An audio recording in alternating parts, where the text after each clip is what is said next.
All right, and good morning to everyone, and welcome to this panel in which we'll be discussing today how should higher education approach cybersecurity in 2020, both as an internal security issue, but also an external demand that the country and nation, in fact, is asking for. My name is John Caravan, and I'm the Director for Cybersecurity for NTT Australia.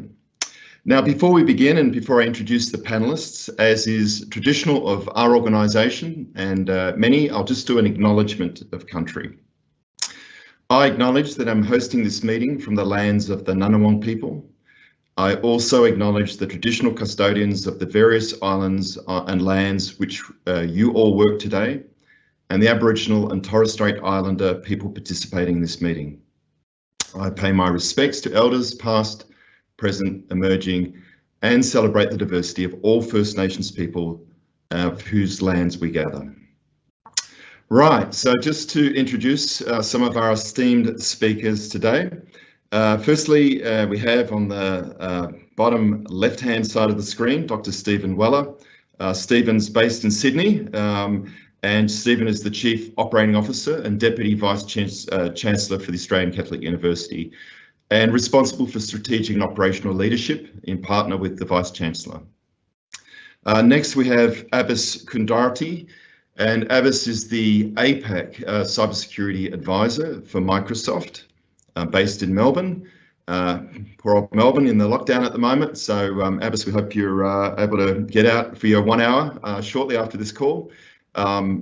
He's a well-known and well-regarded thought leader and speaker, but also an advisor to boards and a professor and part-time academic. So he must be extremely busy, I should imagine. Next, we have Craig Hinckley. Craig is the CEO and has been for about 5 years, I think, Craig, for White Hat. White Hat is a globally leading company that does application security, recognised by Gartner, I think, as a leader for almost 4 years in a row now.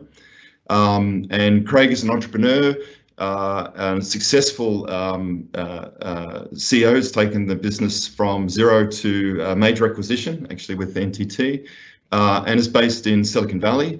While normally based in Silicon Valley, he let out to us today that he's actually cavorting up in Toronto, actually in Whistler in Canada. So you have no sympathy from us. And actually, Craig, I've seen that you did your education at Swinburne University of Technology in 1889, I think, maybe, or maybe that was 1989. So an Aussie at heart from the past. Next, we have Miho Matsuburu, or Miho, is the Chief Security Strategist at NTT, based in Tokyo. A very warm Tokyo at the moment. We were just comparing that Tokyo is going through a heat wave, whereas we, and particularly me, at the moment in Canberra, are going through a chill at the moment, -3 versus, I think, 30 degrees for Miho. Miho is a global thought leader on cybersecurity policy and international cooperation, and a frequent speaker, and that means a frequent flyer, so you must be missing getting on those planes, I suspect, and a published writer in all sorts of prestigious media, including Harvard. And Miho, I saw that you went to Johns Hopkins University in the US, which of course is a famous university for R&D, and one that we'll be talking a bit more about, I'm sure, as we go through this session. Now, whoever wrote "We live in interesting times" certainly had no idea what 2020 held for us. And excuse me, I was just reading recently in a paper put out by one of my good colleagues, Deborah Bonyagon's paper, the Grey Swan event, called the From Responding to Reimagining a New Era. Very timely paper, actually, on the impact of not black swans, but events that are predictable, impactful, and cascading, and perhaps ones that we don't want to acknowledge are going to hit us. And she described COVID-19 as perhaps a time that industries such as banking and higher education can take a moment to pause and consider the impact arising from collaboration, where universities have a fresh know-how to engage with large, medium, and small organisations and communities to translate researched impact to value. And I think there's going to be a theme coming out today as we sort of think past these problems that we're all having, be it cyber or others, into where the higher education organisations in Australia can head. Now, the fourth industrial revolution is defined as the blurring between physical, digital and biological worlds, and it incorporates all sorts of interesting technologies, genetic engineering, AI, quantum and so on. And it's an era that's clearly upon us now, and bringing great course to assist us, be it working on Teams, which only seemed an implausible use of video conferencing only a few months ago, and now it's become the method of today that we sort of communicate with each other. And of course, vaccines that used to take 10 years, and now I was reading this morning, Queensland University bringing to the forefront one of the leading potential vaccines that will hopefully get us out of this problem. So Australian universities have been very high in the research, and sort of reinforces the importance of this fourth revolution and the reliance on technology. But this comes with big bets, and this comes with some caveats. And I think the two caveats that we see is one, that we have to rely and trust on the technology and what it delivers and how it protects us as individuals that interface with it. And secondly, there's a story about us being prepared to be part of the community of the fourth industrial revolution. And Australia needs to ensure and make sure that it's remaining competitive. And I think, there's no two ways that we can get around it, that the universities and higher education play a vital role. But first, the trust side. And Stephen, I'm going to bring you into the forefront here, because I don't think you're going to forget the date of the 19th of June 2019 without a lot of psychological help, perhaps.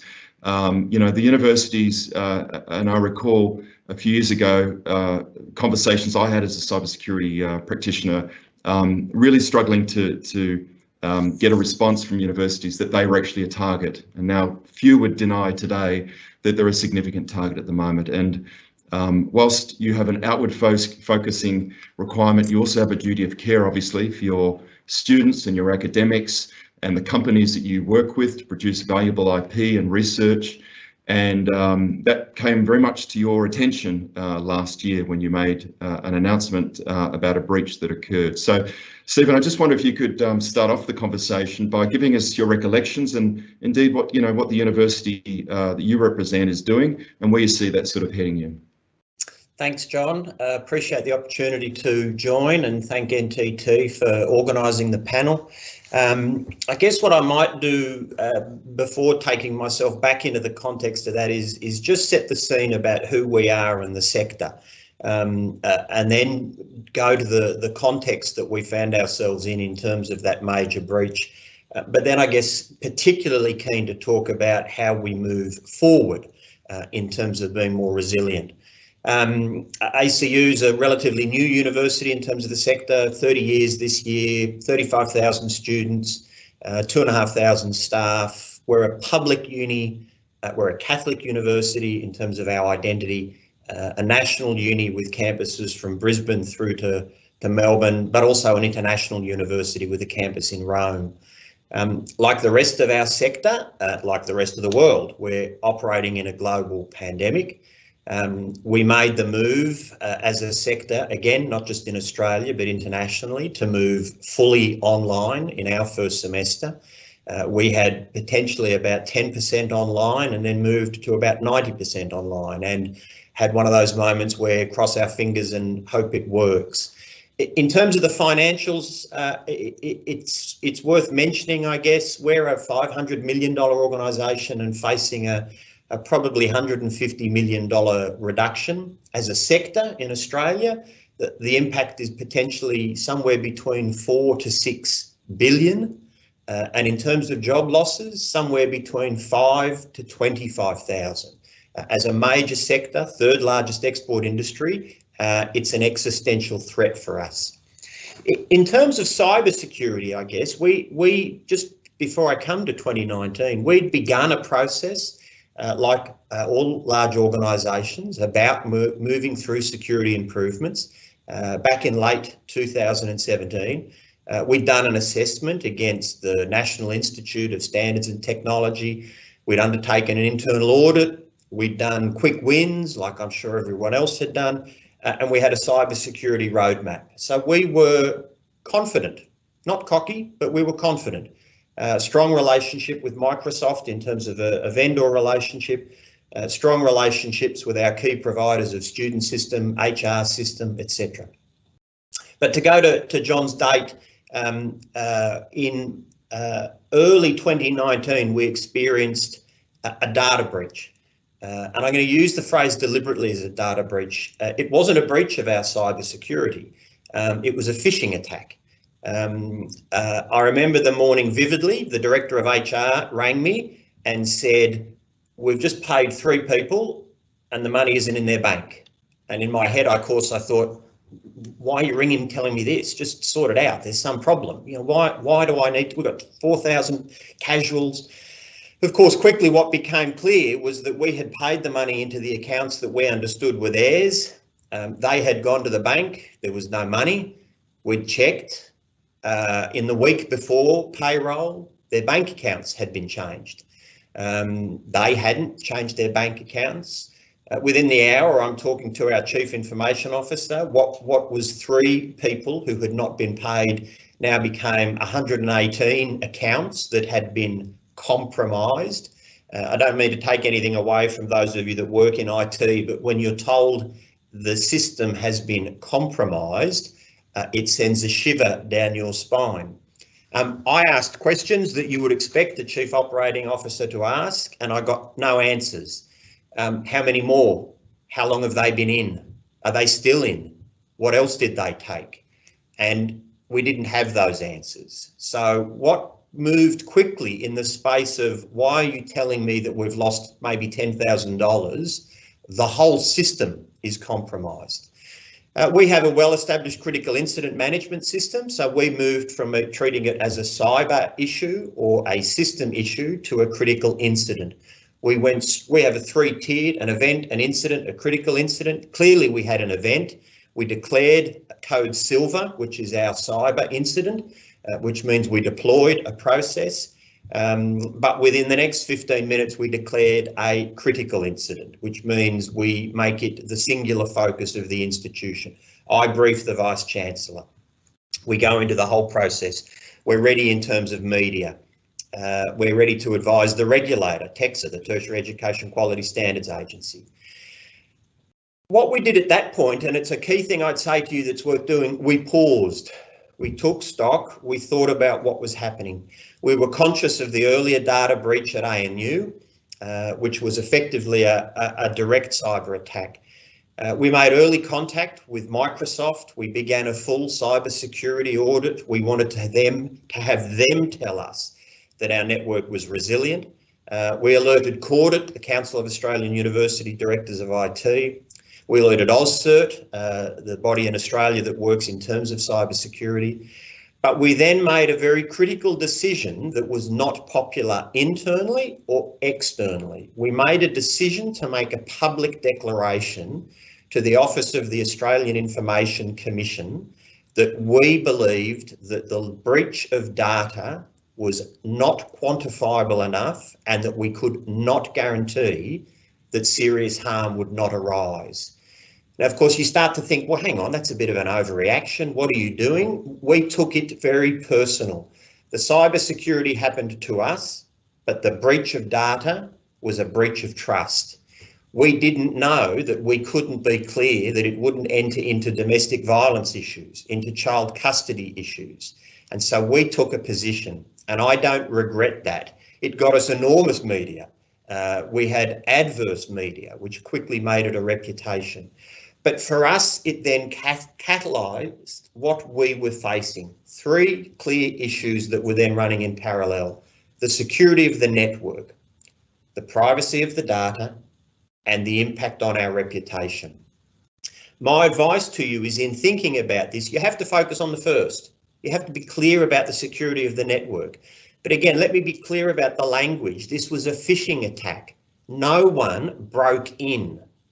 They tried, and the system was resilient. but they knocked on the door, somebody opened the window and threw the keys out. And then they used the keys and opened the door. We were not breached, we were not hacked. But at the point at which there was a simple breach, we came in. The focus across the next months, I guess, was how we worked in terms of that. We continued to focus on the security of the network. We worked with Microsoft, we worked with Kudrati. We continued to focus on the privacy of the data. We wanted to understand where they had been, where it was real staff, real students, and we took a clear and consistent focus on reputation. Let me, I guess, come back to days that stand in greater context since then. We all know where we were when pandemics were declared. We know where we were when our Prime Minister declares the borders are closed, not the state borders, which we're now in, but the international borders. The global pandemic has only strengthened the need for that vigilance. Again, if I go back to what happened in first semester, we had a secure on-campus network, but all of a sudden we had 35,000 students studying from home. We had 2,500 staff working, accessing, engaging from home. The enormity of the cyber was a major factor for us. But again, we kept that clear focus. Don't make it about the cybersecurity, make it about the data that you are protecting, the people whose data it is, and the reputation. I guess for me, the last point that I'd want to make and use it to sort of hand over is cyber is not a thing that you do and then move on. It has to be business as usual. But like workplace health and safety, it has to be everyone's responsibility. If you say, oh, well, I'm Chief Operating Officer, I'm the lead cyber person, sure, and then we've got a lead cyber security. No. Again, if I go back to our data breach, 118 people get a phishing email, 30 of them click on it, 3 of them enter their credentials. One of those 3 was a learned member of our professoriate. He knows he should have known better. So the key thing for us going forward is that awareness and literacy. And I guess what we think is that the recent cybersecurity strategy that the Australian government has released makes it clear universities have got a role to play. We're knowledge custodians, but we have to work with government and industry. And I think that's the key focus, both for us to have the discussion today, but moving forward. John, I'll hand back to you at that point. Cheers, thanks, Stephen, and some very staged words. Yes, it's been very interesting. Of course, the Prime Minister's Damascus moment of revelation that Australia was sort of suddenly being attacked by nation state, the greatest non-secret I think we in the industry have been aware of, has really put it on the forefront of everyone's thinking. And I really like your thought about it's really not a cyber issue, it's really a business as usual issue. And we now start to incorporate that security by design thinking into the more sophisticated and mature organisations, I think, as we go along. So I think some very sage words there. Abbas, I'm going to hand over to you now. You get to see a lot in Microsoft's genre, and I think just having a look at some of the work and that you've done, you've got a particular bent to look at the bigger picture and be able to sort of focus it down. So I'll just invite you now to sort of give us your recollections and, is it a big issue and where is it heading now? Absolutely. Thank you, John, and thanks, Stephen. I think you said it very well that cybersecurity is a business issue and it's everyone's responsibility, right? I thought I'll share some of the data which Microsoft sees as a bigger picture. As John said, we collect 8 trillion signals on a daily basis, and which gives us a good idea of what's going around in the world, because everyone is a Microsoft customer in one way or other, right? As you see it. So, as Stephen said, phishing has been around for many years, right? And so we are not seeing anything new, especially during this time of the year, especially in the COVID-19 situation. The attackers are still using the same old technique, which they have been using for a number of years in past. However, they are just changing a bit of something called, we call it a change of a lure, changing of a hook, that rather than a standard phishing attack with saying that, hey, make me this payment. Now they are using COVID-19 as a theme since early this year, since February, and they're using changing the subject very frequently by saying that in a subject line COVID-19 or vaccine available or guidance from the government of the stage 1 or stage 2, stage 3. We are seeing a lot of those kind of a phishing email targeting to an individual and organizations as well. If we go to the next slide. So on a daily basis, we see around 18,000 different malicious COVID-19 theme email URLs and IP addresses. Now you'll be surprised to know that most of the big vendors, including Microsoft, they use machine learning algorithm and artificial intelligence kind of a thing within their product, right? So they can get a behavior analytics of what's happening into the system. But this malicious user, the way frequently, the higher frequency they use for changing the subjects and a URL, it is getting difficult. I won't say it's impossible, but they use the similar technology of kind of a machine learning algorithm for targeting these individuals and an organization with phishing attack the same way which we try to protect using the tools and technology with AI and ML. So it's kind of a technology against a technology, not human against human. It is really surprising to see that they have a similar set of capability which most of the tech vendors are using. But I want to show you the 4 top threats which we have seen in the region, and I want to give you a number specifically for Australia, what we have seen. So on the next slide, the first is a malware, which still continues. Thankfully, Australia is among the lowest 3, but comparatively, we have seen a huge drop as well since last year. The highest encounter we see is Indonesia, Sri Lanka, and Vietnam. They have the highest number of malware. But however, Australia is fighting back very good, and our number is among the lowest 3. Lowest one is Japan, second one is New Zealand, and third is Australia in malware. If you go to the next one, which is a ransomware, that's also something which we have seen a very increase in many parts of the world, especially in Asia, with Vietnam, Indonesia, and India has the highest encounter rate on ransomware. But Australia ransomware encounter has been 5 times lower than the region and 3 times lower than the global one, and we are still number 3 in the lowest category. Lowest one is Japan, second one is New Zealand, and the third one is Australia in ransomware. The third category, what we have is we call it on the next slide, the cryptocurrency mining. Now this has been there has been a good fluctuation in the cryptocurrency rate, and that's why we have seen a high number of many of the larger densely populated countries have a highest encounter, which is like Sri Lanka, India, and Vietnam, where the adversaries are trying to get your online virtual machines and inject the cryptocurrency mining or a mining software, either through the technique of phishing or a malware, and without harming or taking any data from your company, they are just using the machine power, right?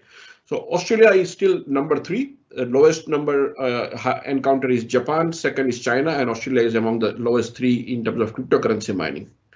The next category, or the last category we have as a part of our research, is a drive-by download.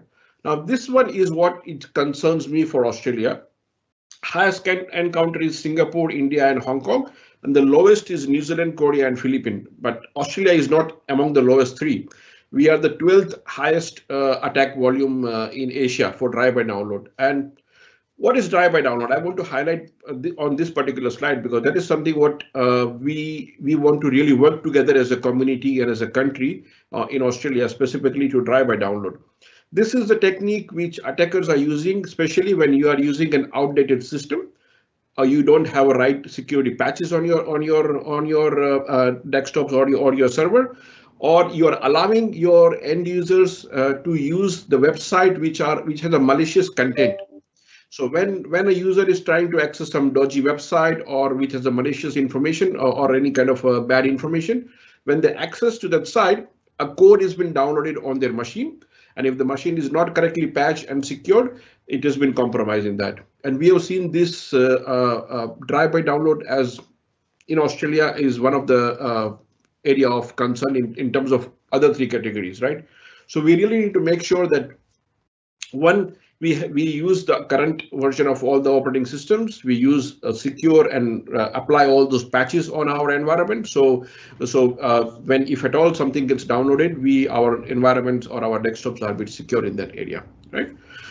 So these are the four categories. I thought I'll show the numbers, but drive-by download is something which is the lowest encounter in Australia. I think that was the last slide, if I am not mistaken. Yep. Thanks, Abbas, and look, we'll definitely come back to some of those, some of those threats. I think, I think the point is we may be one of the lower ranked, but it's a bit like running away from the bear. The theory was as long as you're faster than the slowest person, you're okay. Fortunately, that theory doesn't work in cyber. So, I think the growing threats are clearly there. Interesting to see crypto mining. I thought that was going away, but it clearly isn't.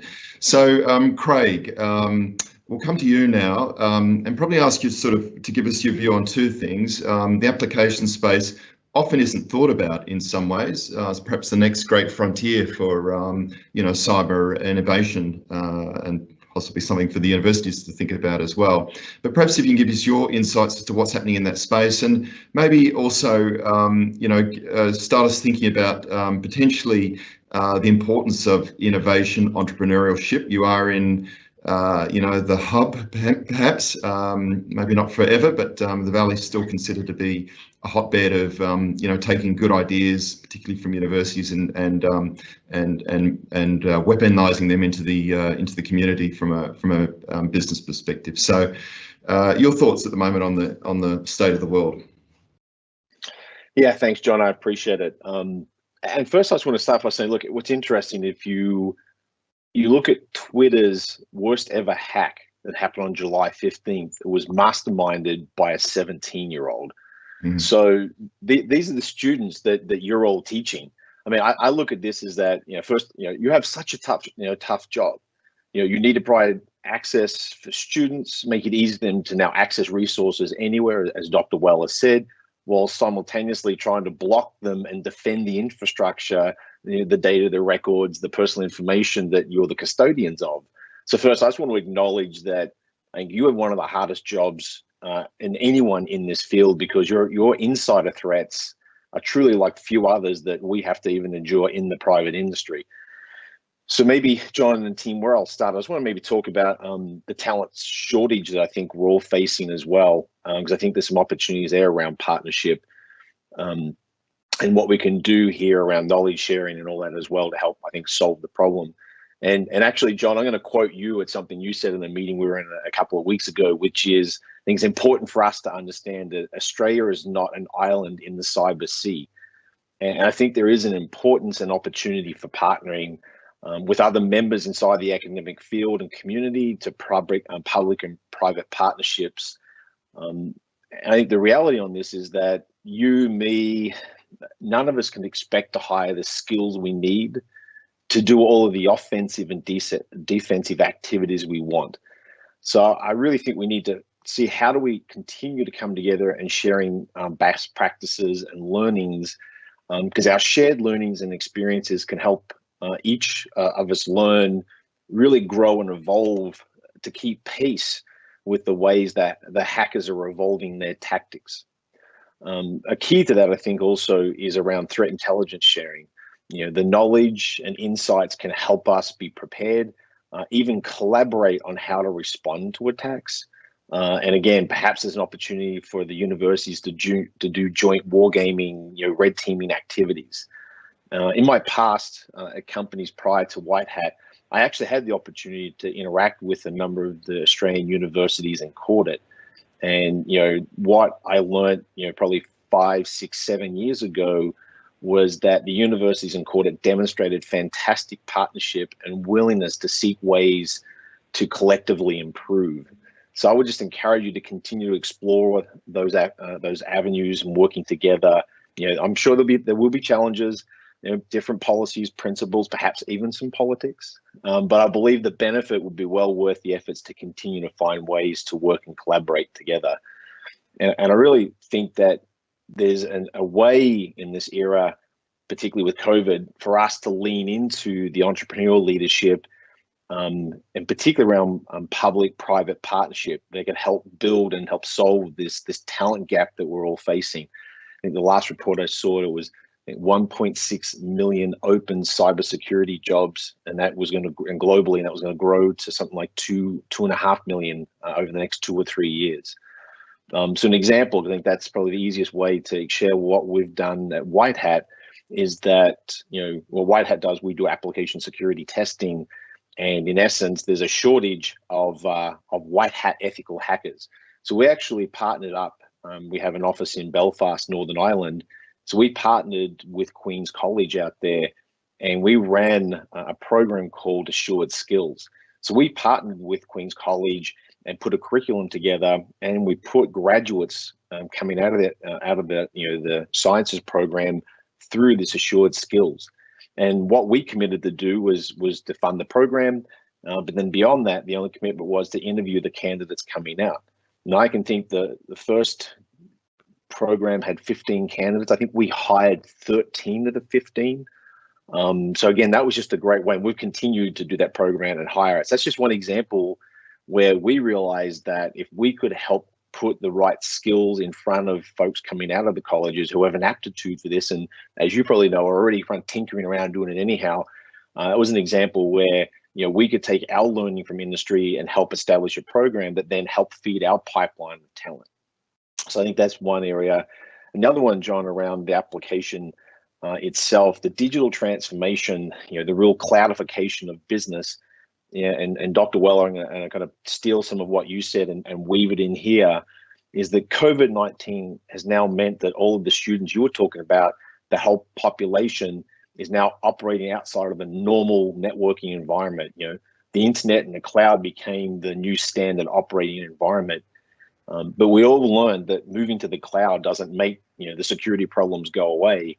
I believe that moving to the cloud it does help increase security, especially as it relates to the environments, the infrastructure and containers we run our applications in. So the cloud kind of makes it easier, I believe, for companies to scale and replicate a secure operating shell. But for the application, and for some certain applications, and I think here is a shout out to Abbas here from a Microsoft perspective, that I know, for example, Office 365 and Outlook, the work that Microsoft does in keeping that environment, in Office 365 up, running, secure, stable. I mean, that's better than and the people and the resources they have. That's going to be far better than anything I could put in as an individual company. So there are certainly, a lot of applications out there that benefit from this, but the part of it we're all grappling with as users who are migrating, as companies trying to migrate to the new digital economy, are the applications we built for our own purpose, or that we built customization on top of. So these legacy applications that we built for internal use, they weren't built to be exposed to the billions of people on the internet. So I think there's a great exposure, this application transformation, where the exposure of the apps to the entire internet economy, the whole internet community, the good, the bad, and the ugly of that community. And for me, John, I use the house analogy. We've done a great job, as an industry. We build the secure foundation. We built then the rock solid house. We've got deadbolts on the doors. We've got bars on the windows. We've got security systems. We've got guard dogs patrolling. But what sits on top of all this? Well, of course, the roof of the house, which is analogous to me to what sits on the top of our secured infrastructure and operating environments is the applications. And if we have a vulnerability in the app, well, that lets the hacker in, then that hole in the roof just lets the burglar straight in, lets people straight in over the top. So the applications are really, for me, the over-the-top risk that creates holes for the attackers to parachute into the system to gain access to that information, the data, the PII that we're all trying to protect and be good custodians over. And, this is where I think partnership, again, is going to be key. We're working with the Microsoft team on tighter collaboration and partnership in the application security space And we're working specifically, Abbas, with the teams there at Microsoft, and how do we bring the white hat and NTT Security and Microsoft offerings together for clients on Azure. But that's just one form of partnership, but I would really impress upon the folks on the webinar, the conference call today, to really look at how do you make sure that you're really assessing those applications. From NTT's Global Threat Intelligence Report, 55% of breaches were from application-related attacks. So this is something that's not going away, and we've got a long way to go. But again, I feel hopeful that, again, through collaboration, through partnership, that we will be able to outthink, outsmart, and outplay the hackers. But again, if we work together, I think we'll have a greater chance of doing it. So that's what I'd kind of add to the topics for today, John. Great, thanks, Craig, and some some really interesting points there. I think the consideration that you now need to have a 360 approach to cyber, and perhaps with that circle in mind, the expanding universe that the practitioners, the defenders, if you like, need to deal with. You can't just get your network stable and secure because the environment overnight has changed with remote education and academics and so on working remotely, and then suddenly you whack everything into a very secure cloud environment, but the application itself is not being looked after, and then we're moving everything to mobile and et cetera, et cetera. It never really stops, and again, the fourth industrial revolution will tell you it will only expand, and so it's not something that we can at all sit steady with. It's not a steady state, but an evolving state. So thank you. I will put a lock on my roof very shortly after that. All right, so we'll go to Miho now. And Miho, again, you've had a really interesting perspective through your journey and your career, and very interesting career of both working for government, but many well-known vendors and practitioners of cyber, and now sitting in a little tiny company of about 300,000 people, I think. And you get an opportunity to observe what other governments are doing, what other industries are doing globally, and sort of put a bit of perspective. And I know you're a prolific producer of material on LinkedIn, so if any of you are interested to get some really interesting views of cooperation and how to share information, then definitely link in with the Miho, and you'll be well fed with information. So Miho, over to you in terms of your observations and perhaps where you see the market heading. Sure. Good morning. Thank you for having me. So next slide, please.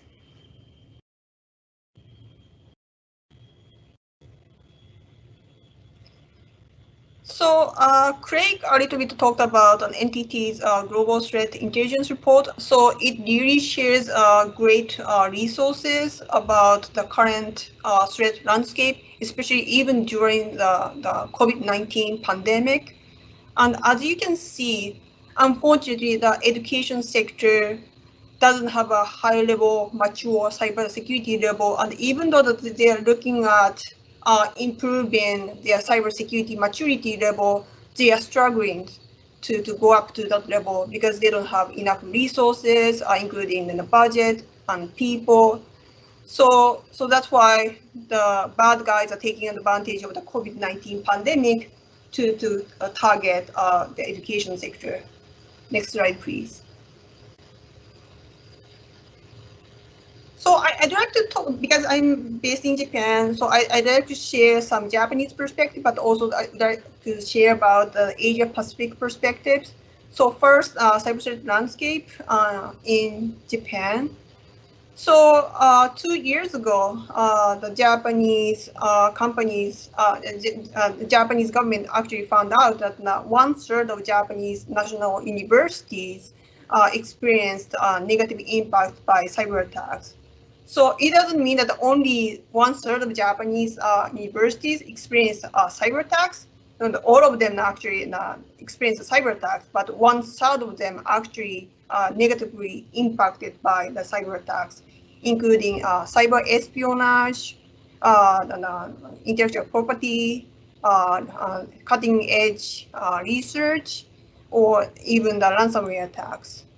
And because Japanese universities are usually working together with Japanese companies to invest in R&D on cutting edge technologies, so those knowledge have been targeted by bad guys, including how to treat contaminated nuclear water, for instance. Next slide, please.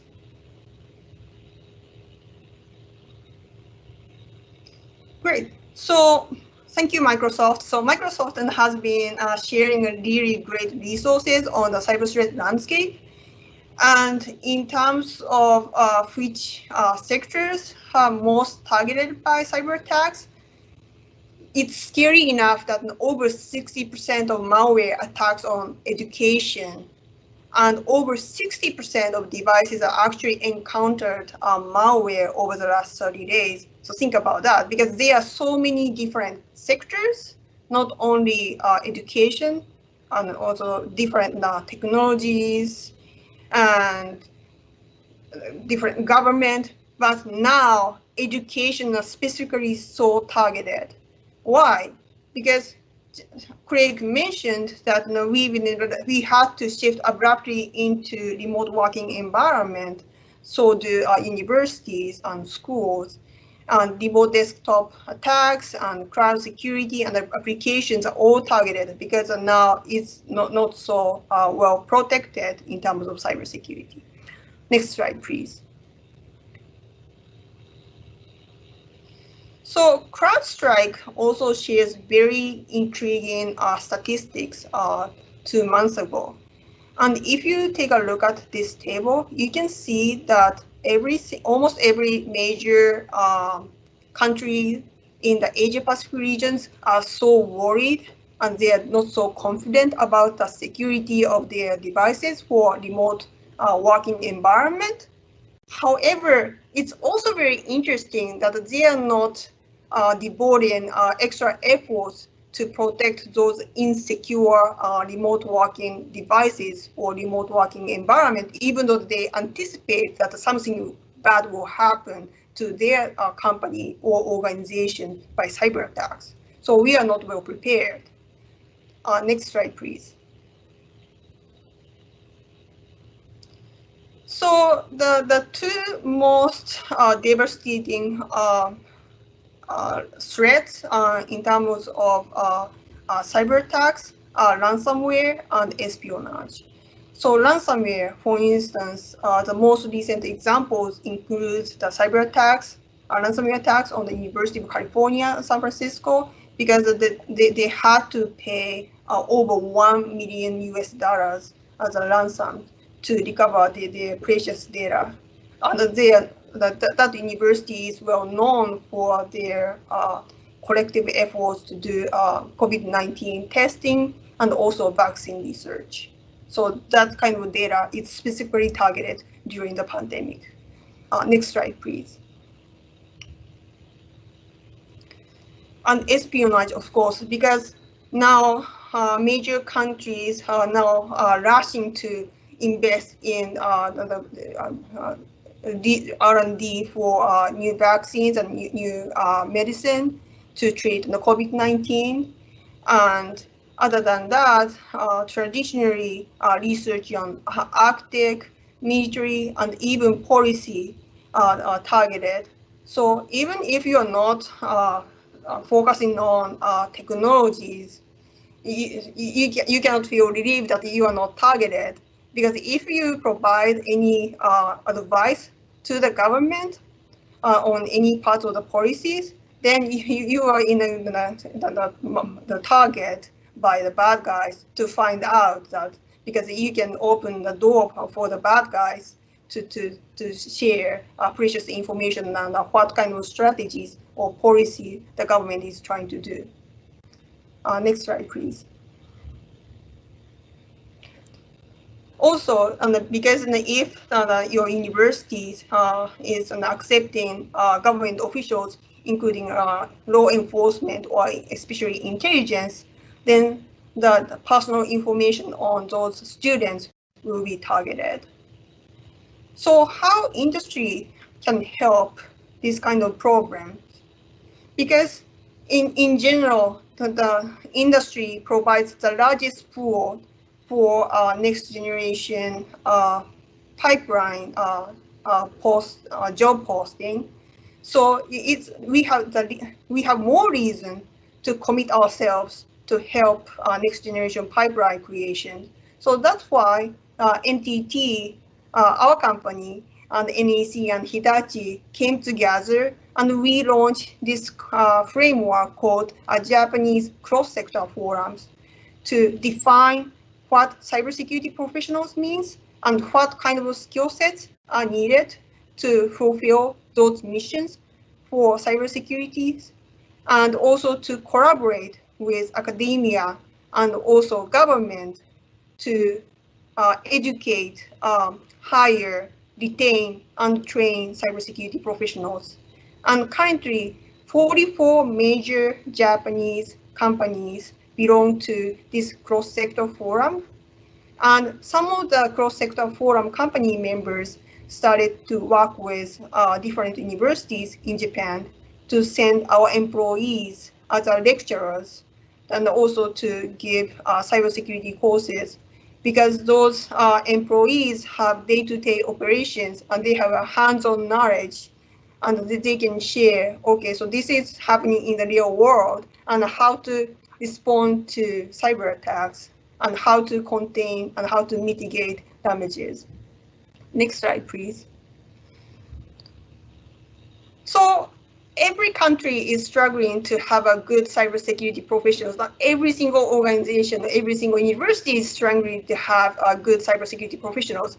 But it's so vague, right? Because are you talking about CISO? Are you talking about CIO? Are you talking about help desk? So what do you mean by cybersecurity professionals?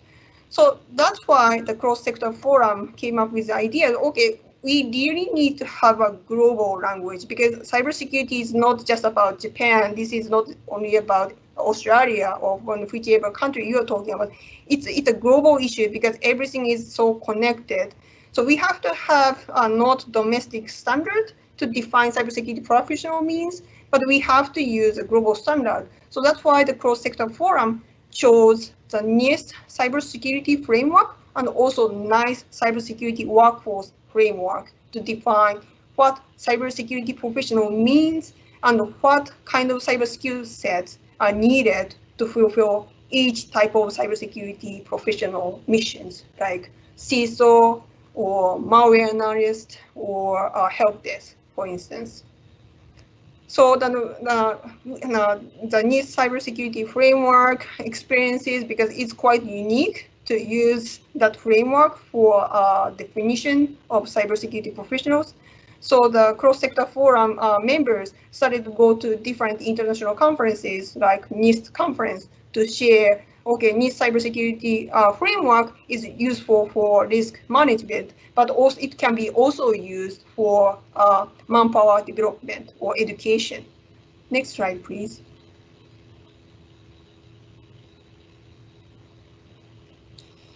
And we also have to work with universities, because universities are the front line to educate next generation students to learn about the different aspects of cybersecurity, not only technologies, malware analysis, but also policies and legal aspects.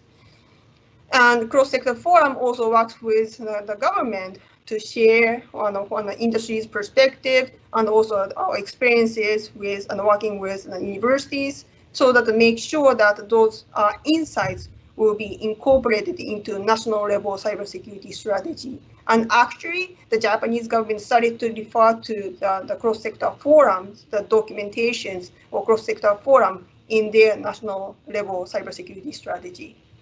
And I mentioned that some of the cross-sector forum company members started to work with different universities to create and fund cybersecurity courses. And our company, NTT, has been working with Waseda universities over the last 5 years to provide 2 different cybersecurity courses. And I heard that those courses have been very popular.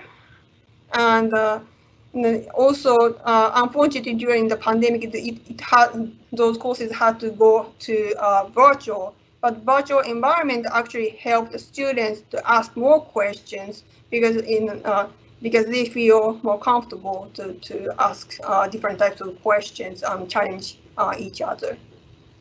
Next slide, please.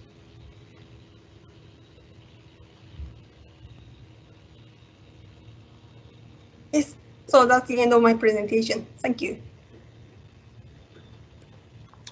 Miho, thank you very much. And interesting to see, you know, it's a huge debate in Australia as well, whether we need a standard way to measure the skill sets that the universities are preparing. And I know it's it's quite a hot topic going on at the moment. So fascinating to see what Japan is doing, and I'm pretty sure that there will be similar requests and requirements coming through here, and indeed they're looking at very similar sort of frameworks such as NIST and so on to go along. So fascinating to see, and also I guess the interaction with a company like NTT and the universities.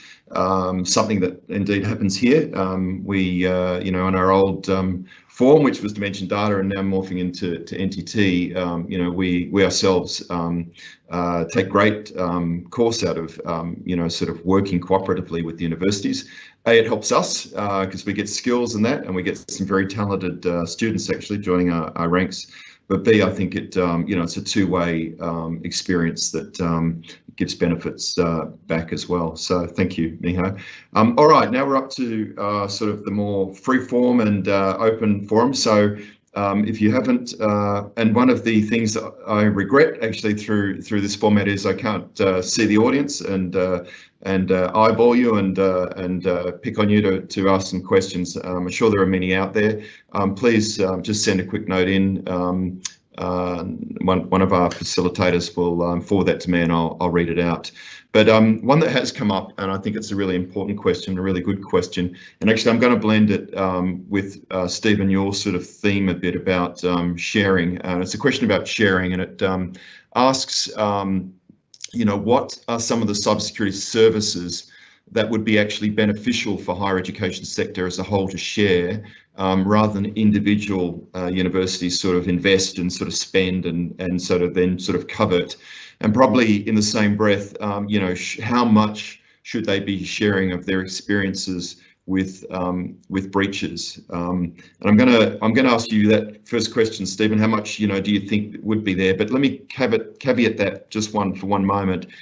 This same problem has been faced by the banks, particularly the big four banks in Australia, very, very competitive between each other, and struggled for years to figure out a way of actually sharing threat intelligence, particularly, and fraud and so on.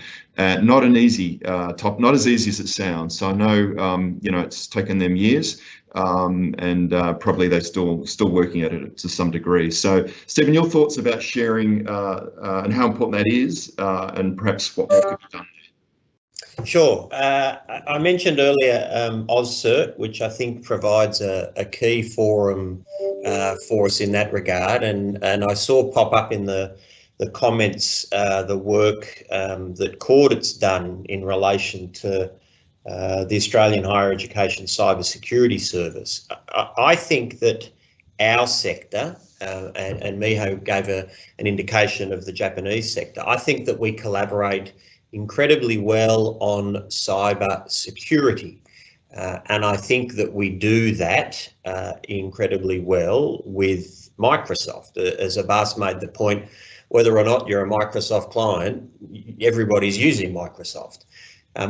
What I don't think that we do as well is that second dimension, I guess, for me, which is about understanding what it is that you're protecting.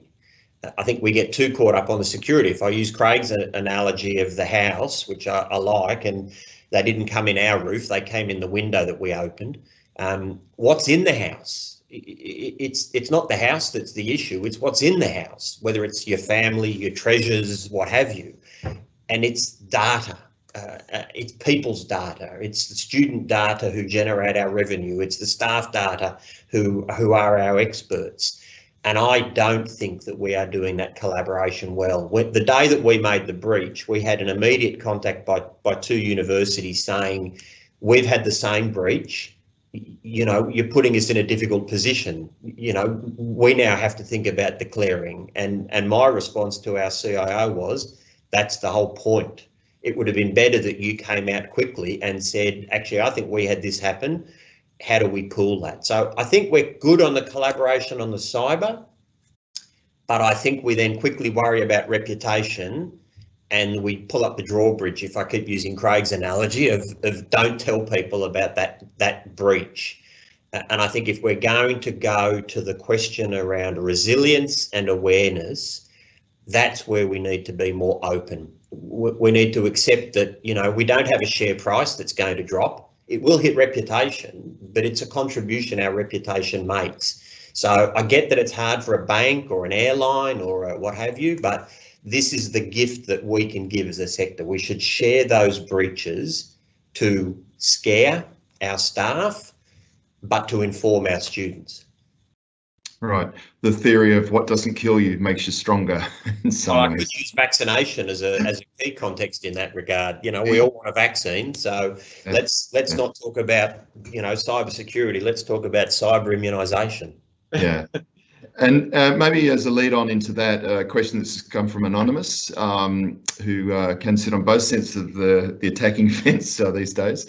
You know, how should universities separate the politics of cybersecurity with the real risks of cybersecurity impacts? For example, do you think the Prime Minister's public comments only a few weeks ago are designed to bring this into the public arena for discussion, or is it just scaremongering? So, and I did share the paper, and I think that news did go around the world actually when the Prime Minister got on the television only a couple of weeks ago. So, you know, what is the purpose of that, and how important is that, do you think?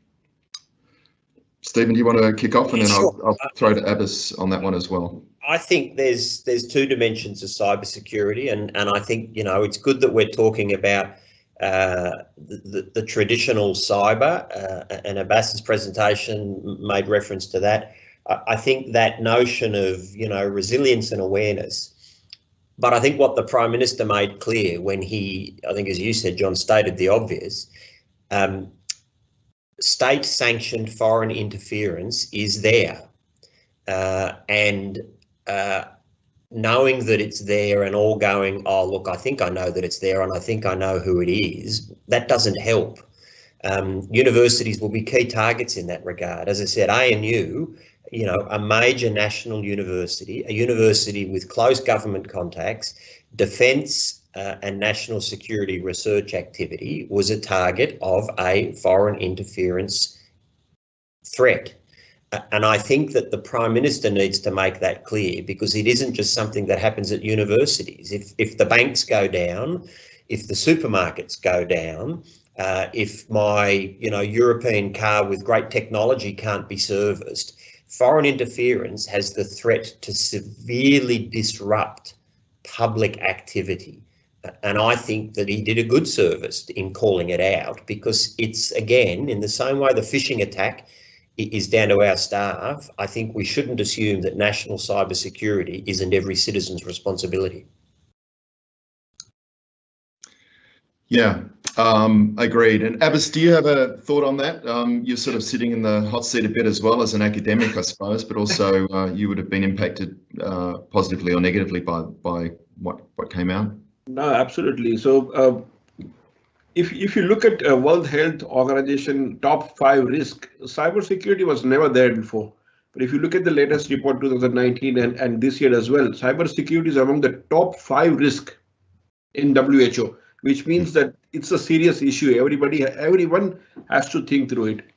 Going back to the example of Stephen talking about his own story. So during that same time, we have been approached by multiple other universities and education institutes in the region, saying that we saw the news about this particular university. Now we suspect that there is something wrong, and we did find many other universities into the same boat, but I can't say the name because they haven't publicly came out to talk about that, which really requires a lots of guts and confidence, Stephen, and your university has shown to going publicly and declaring about that, which really make them aware that we might be in the same boat, right?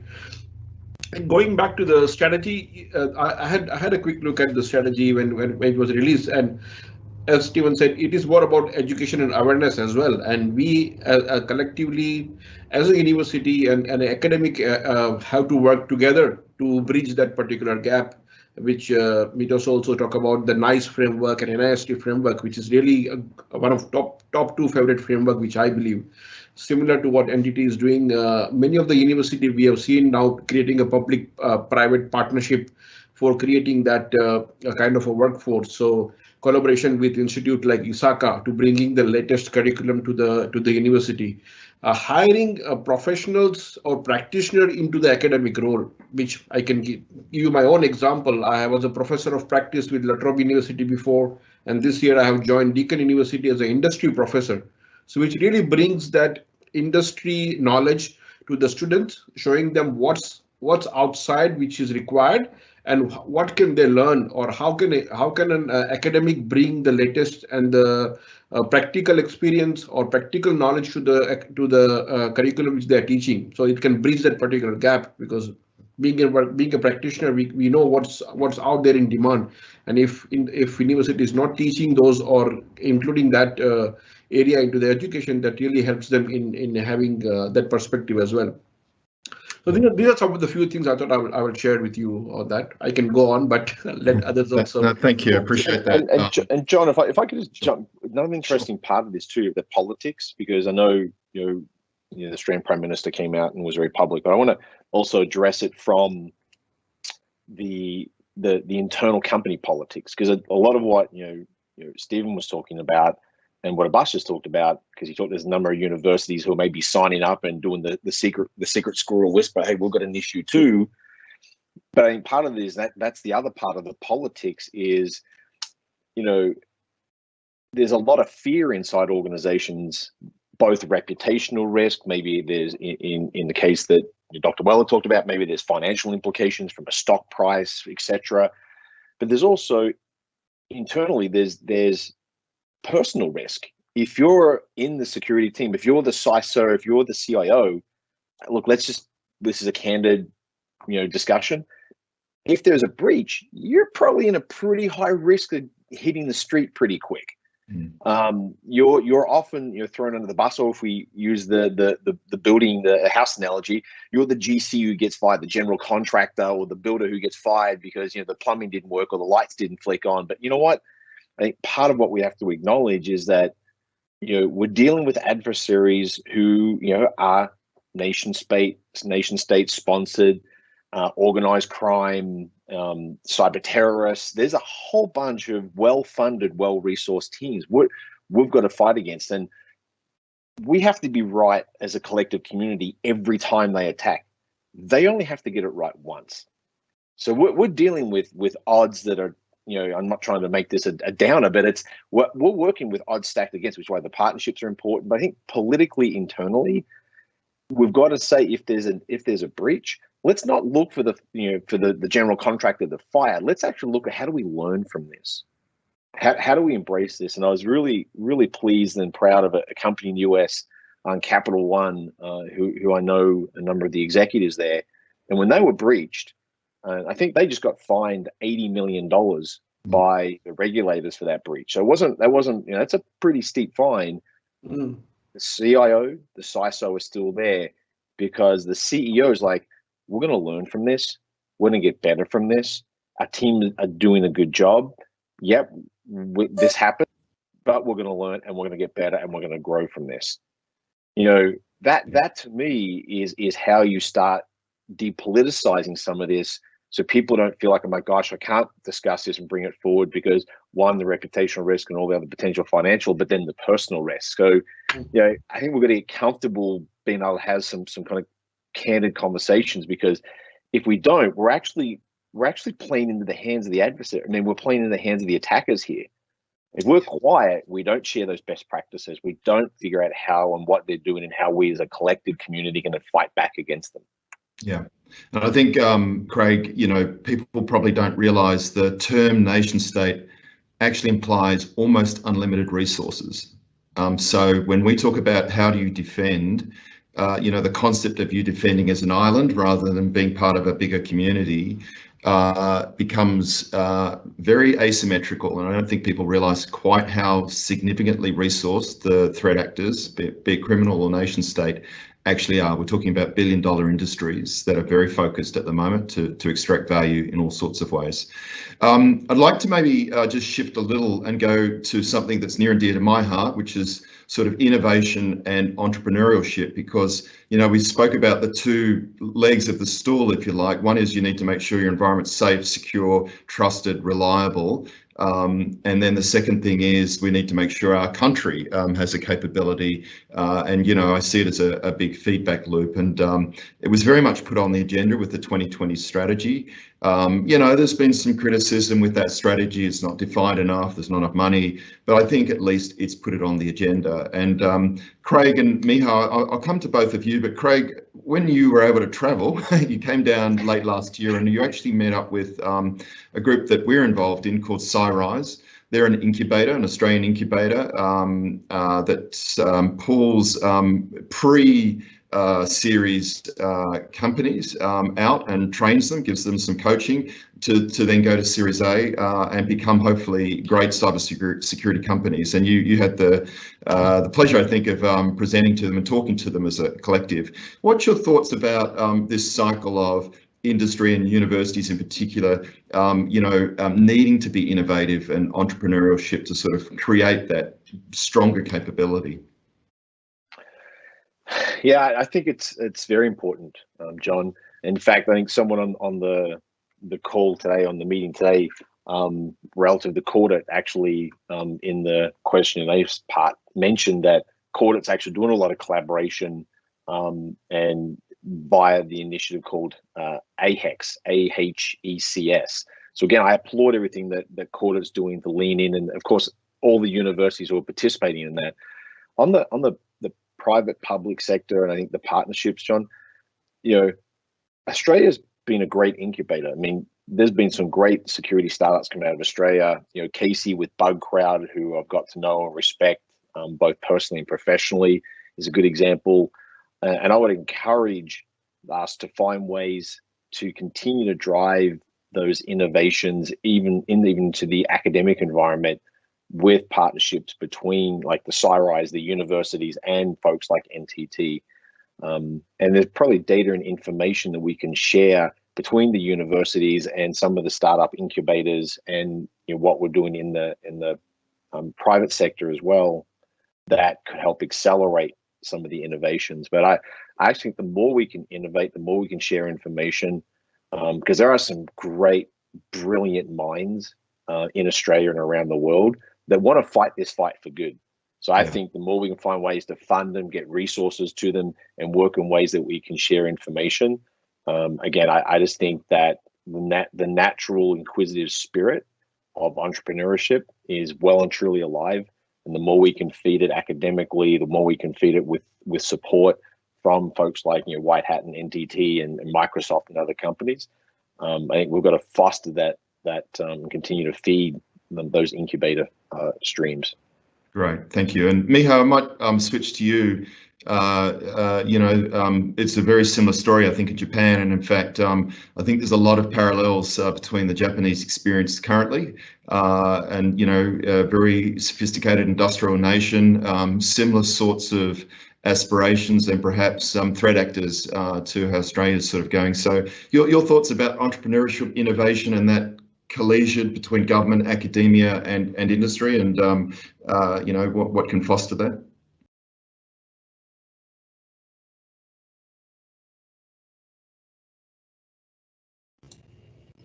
So what's been happening in Japan is not only from the industry to offer funding and create new cybersecurity courses in the different universities, but different companies have been hosting a hackathon together with university or graduate school students to attract new innovative ideas from next generation students. And also the government and industry and academia have been working together to launch different types of CTF, Catch the Flag competition in Japan to make sure that the government, industry, and academia will be able to reach out to different types of cybersecurity future professionals. So in that way, we can keep having new professional pipelines to have innovative ideas, not only in technologies or specific areas of cybersecurity, but also to make sure to share that cybersecurity is very diversified, and we need different skill sets to have a big team, because we cannot have everything. We cannot have every single bit of knowledge about cybersecurity or cyber threat landscape. So that's why we need to have diversified teams to work together from different countries and different sectors and different organizations to make sure that we have a good grasp of cybersecurity and also cyber threat landscape. Great, thank you.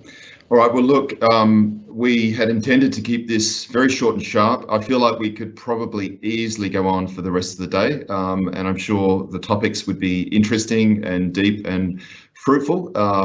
But we had really wanted to keep this as a really sharp sort of introduction to some of the ideas.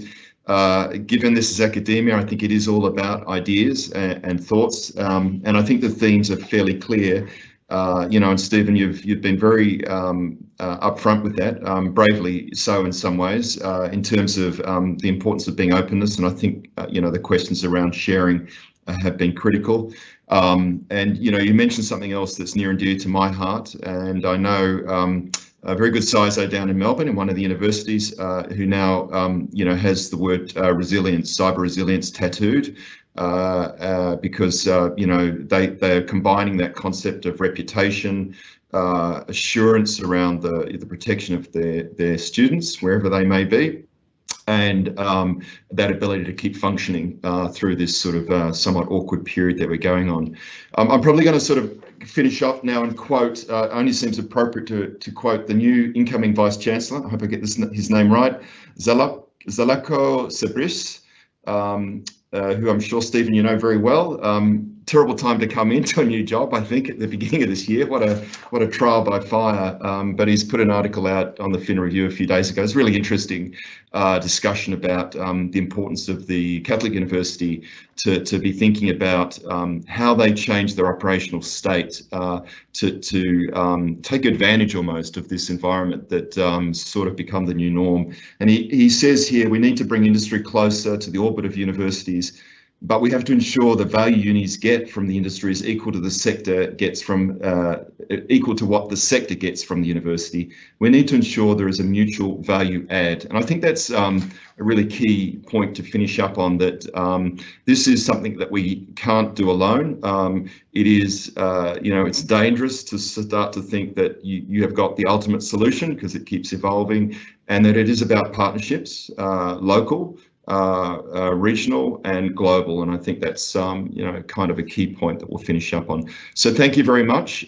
We've really appreciated you taking the time to come on. Hopefully you've had a comfortable time in your lounges or home office, and hopefully on the next one we'll be able to sort of physically all meet. But appreciate your time. Thank you, speakers, for coming on and sharing your wisdom, and until the next time, stay safe.